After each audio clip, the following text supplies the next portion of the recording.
Now, a lot of people are happy when they see news networks losing profits, and they're thinking, okay, well, if they keep losing, maybe they're going to go bankrupt. But that's not really the case. You see, people who invest money into news organizations like CNN, for example, they're not really interested in the profitability. I mean, sure, it's nice if the business can make a profit, but that's not why they're buying it. Jeff Bezos didn't buy the Washington Post because he's interested in the Washington Post producing money. Makes sense. All they're interested in is producing propaganda. And the propaganda can be for different reasons. Like, for example, they could try to help some politicians win elections, and then they get kickbacks down the line. Or they can try to persuade people that a product is really good.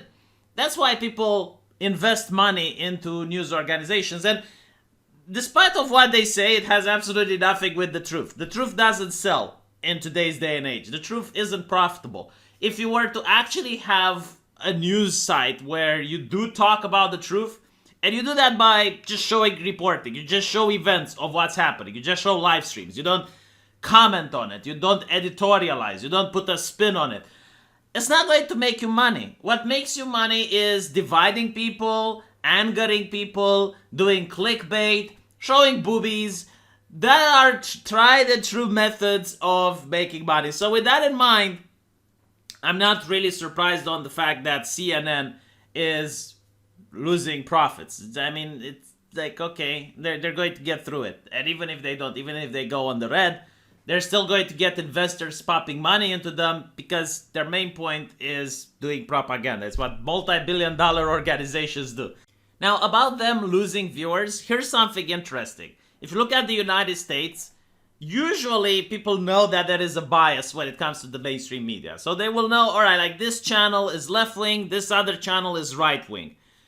Now, what's interesting is that there's more left-wing channels than there are right-wing. So you get CNN, MSNBC, ABC, and many others which are biased towards the left. And what I mean by this is that they have the exact same viewpoints on issues. Like, how exactly does CNN and MSNBC differ politically when it comes to, I don't know, gun control or abortion or any controversial issue? Like, usually they have the same take.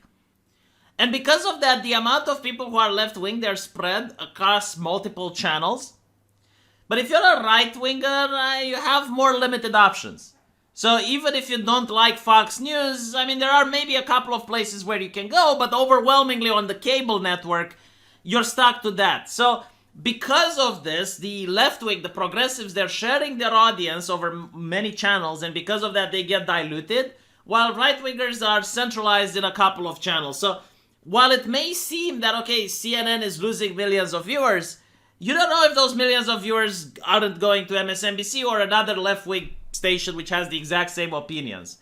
Although I do agree that when it comes to CNN, it comes off as moralizing. It's almost like they're an inquisition. They're more concerned into preserving the purity in society, and they look very condescending towards their viewers. They're quick to put labels. MSNBC does that, but I just don't see it to that extent. I mean, if you would have like evangelical moral busybodies judging sin in society, that would be the equivalent of what CNN is doing.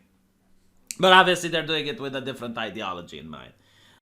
But anyway, apparently they are losing so many viewers now that not one single show is managing to average at least 1 million viewers. And this is a problem for them.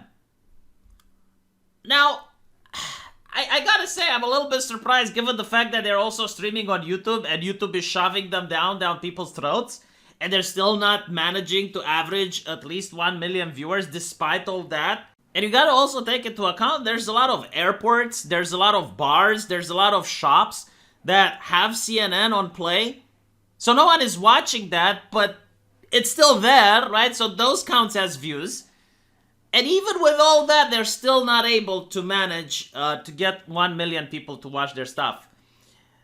I'm not really surprised. I mean, when I look at the corporate news press, it's so fake. I mean, these people right here, not for a second do I believe that their opinions are genuine. Not for a second do I believe that they're actually going home and they're thinking about the news and that they're coming up with their opinions. No, I mean, they work at a hierarchical corporation It's almost like fascism. It comes down from the top and they're being told what they are and aren't allowed to do. I mean, there are many journalists which have quit many news organizations and they're actually saying, no, we have an editorial team. They tell us exactly what we're allowed to write about, what we're allowed to talk about. It's a business.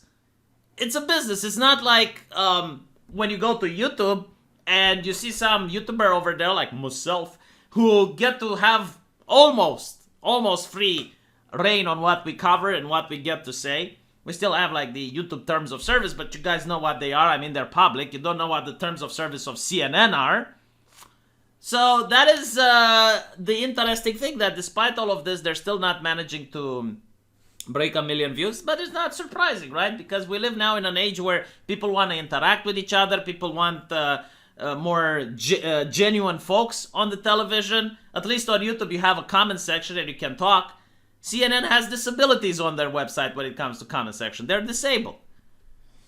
So anyway, apparently, what they want to do is they're going to try to fire a couple of people, and they want to go back to a 100% news channel. A good number of the talent and the staff will be let go to align to that new mission. What do you mean, like, talent? Well, they're not talented if they're being laid off. Apparently, they want to be very hands-on and LA-based in running Warner Bros. Discovery after the merger. But what's more interesting is that they want to also put more documentaries rather than news. And I'm like, okay, I don't know, man. Like, I don't know why the people left the network, right? Because they used to get the ratings, but obviously a lot of people tuned out. And now they're trying to get those people back. I mean, you have the Tate in the name at this point. I don't know what they can do to get people to start watching again. And documentaries, in this day and age when you can just go on Google and you can find out whatever you want.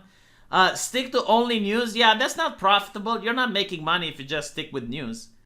But anyway, I do wish them the very worst, because they're my competitors and they contributed to the apocalypse on YouTube. So the YouTube algorithm is propping them nonstop. So yes, the absolute very worst when it comes to their business model. I hope they suffer financial loss and they will dial the sanctimonious attitude all the way from 11, maybe to a 9. Like maybe they will get a little bit humbled by the experience. And I'm not saying they shouldn't be sanctimonious, heaven forbid, but like maybe to a 9 from an 11.